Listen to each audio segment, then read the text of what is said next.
Laging nasa paligid si Max. Noong mga 14 na taong gulang ako, nagkaroon ng sleepover birthday party ang pinakamatalik kong kaibigan. Bilang mga batang babae na medyo kalokohan pa, nagpasya kaming gumawa ng Ouija board para subukan, kahit wala kaming alam sa mga tamang patakaran tulad ng pagsasabi ng goodbye.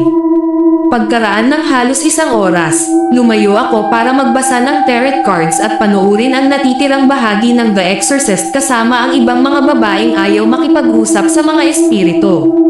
Ngayon ko lang napansin, parang sobrang cliché ng dating ko sa pangungusap na iyon.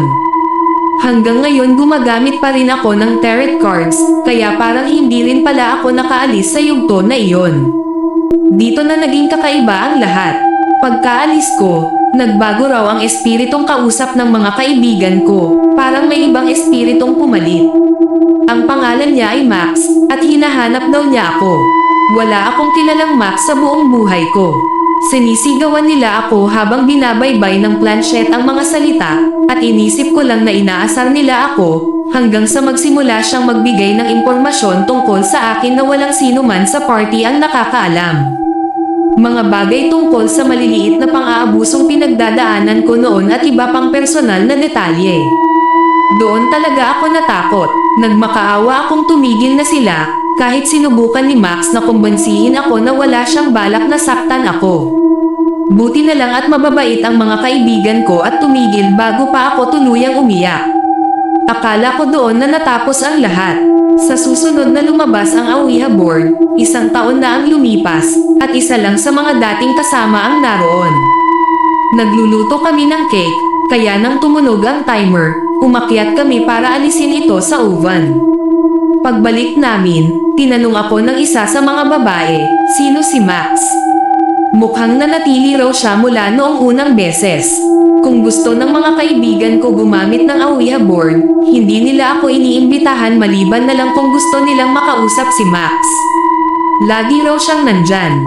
Ilang beses na rin sa buhay ko na may narinig akong boses na tumatawag sa pangalan ko. Karaniwan ay napapatigil lang ako sandali, pero hindi bababa sa 2 beses. Kung hindi ako tumigil, masasagasaan sana ako ng sasakyang sobrang bilis para makahinto.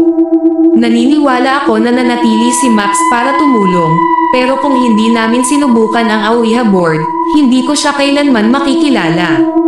Ika-24 ng Hunyo taong 1987. Ikinwento sa akin ng girlfriend ko ang karanasan niya sa Ouija board noong high school siya, bandang 1986. May kaibigan siyang si Johnny na may malubhang sakit at kamakailan lang na ospital. Madalas silang bumisita ng kaibigan niyang si Shelly para palakasin ang loob ni Johnny at umasa sa mabilis na paggaling. Isang gabi pagkatapos nilang bumisita, nasa bahay sila ni Shelly at nagpasya silang subukan ang Ouija board. Pagkalipas ng ilang sandali, nakipag-usap sila sa isang espiritong tila maraming alam tungkol sa kanila. Pagkatapos ng mga simpleng tanong tungkol sa mga lalaki at karaniwang tanong ng mga teenager, nagtanong ang girlfriend ko tungkol sa kondisyon ni Johnny. Mabilis na binaybay ng board. June 24, 1987, Johnny won't have to worry anymore. Pagkatapos ay lumipat ito sa goodbye. Inakala nilang petsa iyon ng paggaling kaya isinulat nila ang mensahe at itinago sa sobra. Pagsapit ng ika-24 ng Hunyo ng sumunod na taon, totoo ngang hindi na kailangang mag-alala ni Johnny tungkol sa kanyang kondisyon. Hindi na ito laro, totoong kwento, 100% totoo. Mga 15 taon na ang nakakaraan, may mga kaibigan ang kapatid ko na bumisita isang gabi. Nasa basement sila nanunood ng nakakatakot na pelikula at may Ouija board sila. Minura nila ito at sinabing peke lang. Tumigil ang board sa paggalaw kaya bumalik sila sa panonood. Biglang nawala ng kuryente ang buong bahay. Nagsisigawan sila sa takot. Pagkatapos, bumukas ang TV na puro static at malakas ang ingay. Maya-maya, namatay ulit ang TV at bumalik na itim lang ang screen. Doon lumabas ang mga salitang, "This is not a game anymore." Pagkatapos nito, namatay ulit ang TV at lubos silang nabalot ng dilim. Tumakbo silang palabas ng bahay. Pagbalik nila, Nagtago ang aso namin at nang makita nila ito, galit na galit itong tumatahol. Grabe talaga, mga kakaibang marka. Minsan gumawa ng sariling Ouija board ang kapatid ko at may mga kakaiba siyang naranasan. Hinasa niya ang pointer at may nakita siyang mga marka na lumalabas lang kapag tinatamaan ng black light. Walang marka sa kahoy kung saan ito ginawa, at kapag marker ang ginamit ay nagiging itim sa black light, pero itong nakita niya ay pula ang kulay. May iba pa bang nakaranas nito? Kailangan ko ng patunay. Isang beses ko lang sinubukan noong mga 17 ako. Maraming tao sa kwarto at may isang bata na nagsabing, "Peke lang ito, kailangan ko ng pre." Bago niya matapos ang salitang proof, biglang namatay ang ilaw sa buong bahay. Kung nagkataon lang iyon na ang pinakakakaibang pagkakataon sa buhay ko. Walang ibang tao sa bahay at nakatago pa ang fuse box sa likod ng closet. Kinailangan pang umuwi ang tatay niya para buksan ulit. Sabi niya, hindi raw iyon nangyari dati. Tumpak na hula sa kamatayan. Nasa hotel ako kasama ang mga kaibigan sa Hilagang Ontario para sa chess tournament. Oo, medyo nerdy. May naglabas ng Ouija board para sa thrill. Tinatanong namin kung may mamamatay ba sa amin. Binaybil ito ang pangalan ng isa naming kasama at isang petsa, halos 1 taon ang layo. Pagkaraan ng 1 taon, namatay nga ang kaibigan ko dahil sa cancer sa tuhod. 6 na buwan bago siya namatay, alam na niya ang sakit niya. Hanggang ngayon, curious pa rin ako sa board, pero hindi ko na ito hahawakan ulit. Nawala ang 10 oras, mga 14 o 15 kami noon ng kaibigan ko. Madalas naming gamitin ang Ouija board niya, kahit iniisip kong siya lang ang nagtutulak para sa katuwaan. Isang gabi, bandang 9 PM kami nagsimula. Nakakuha kami ng mga kakaibang mensahe at pangalan ng isang espiritu mula raw sa Malaysia. Sinabi niyang nandito siya para protektahan kami. Bigla na lang, 7 AM na. Parang kumurap lang kami at sumikat na ang araw. Parang nawala ang 10 oras ng buhay namin. Wala kaming maalala. Nakatingin lang kami sa isa't isa, nagtatanong, anong nangyari?